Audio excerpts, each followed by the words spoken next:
শেখ হাসিনাকে ভারত থেকে ফেরত চাইব, জাতির উদ্দেশ্যে এই কথা বলেছেন প্রধান উপদেষ্টা ডক্টর মোহাম্মদ ইউনূস। এই বক্তব্য থেকে সরকারের রাজনৈতিক যে বক্তব্য বা উদ্দেশ্য একেবারে পরিষ্কার যে ভারত থেকে শেখ হাসিনাকে ফেরত চাওয়া হবে কেন? বিচারের উদ্দেশ্যে। বাংলাদেশের যে জুলাই আগস্টে গণঅভ্যুত্থানে বিপুল মানুষের যে মৃত্যু এবং হতাহতের ঘটনা, তার 1 নম্বর আসামি হচ্ছেন সাবেক প্রধানমন্ত্রী শেখ হাসিনা। তার নির্দেশেই সমস্ত বাহিনী বা দল, প্রশাসন, পুলিশ সবাই ঝাঁপিয়ে পড়েছিল নিরস্ত্র মানুষের উপর, এবং এই বিপুল পরিমাণ হত্যার দায় এখন শেখ হাসিনাকে বহন করতে হচ্ছে, এবং এই কারণেই তার বিচার।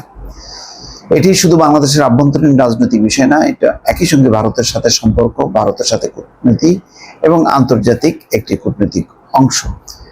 এই বিষয় নিয়ে ভারতের সঙ্গে অম্ল মধুর একটি সম্পর্ক তৈরি হবে নিঃসন্দেহে, কেননা ভারত আনুষ্ঠানিকভাবে একেবারে সংসদে সকল রাজনৈতিক দলের সম্মতির ভিত্তিতে তাকে আশ্রয় দিয়েছে। তার বিপরীতে বাংলাদেশ যখন শেখ হাসিনাকে ফেরত চাইবে, তখন ভারত এটা স্বাভাবিকভাবে ভালোভাবে নেবে না। অনুপ চেটিয়ার কথা উল্লেখ করতে পারে বাংলাদেশ।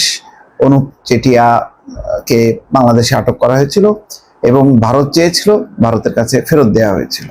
সুতরাং উদাহরণ আছে যে ভারতের যদি কেউ বাংলাদেশে থাকে, তাকে ভারতের কাছে প্রত্যর্পণের।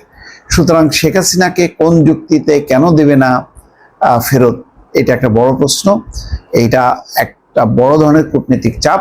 ভারত মনে করতে পারে বাংলাদেশ ছোট দেশ, দুর্বল দেশ, সুতরাং আমি উপেক্ষা করলাম, কিন্তু তারপরেও এটা বিষের মতন আঘাত করবে, কারণ বাংলাদেশ শুধু বাংলাদেশ না, বাংলাদেশের সাথে এটি যদি সম্পর্ক যুক্ত হয়ে যায়, শেখ হাসিনার ব্যাপারে যদি ভারত অনড় থাকে, তাহলে অন্যান্য দেশ কিন্তু বসে থাকবে না, তারা বন্ধুত্বের হাত বাড়িয়ে বাংলাদেশের ঘনিষ্ঠ হতে চাইবে, যেটা ভারতের জন্য স্বস্তিকর হবে না।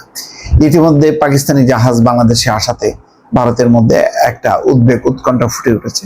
এই ধরনের অসংখ্য জাহাজ আসা যাওয়া করবে, চীন ঘনিষ্ঠ হবে, সেটা ভারতের জন্য স্বস্তিকর হবে না, বরং শেখ হাসিনার ইস্যুটি বাংলাদেশের সঙ্গে মেটাতেই হবে, এর কোনো বিকল্প নেই।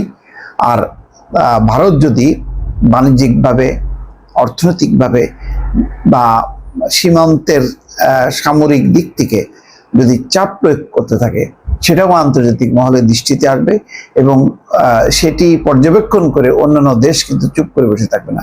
ফলে এই বিষয়টি নিয়ে ভারত যে খুব সুবিধাজনক অবস্থায় আছে সেটা না।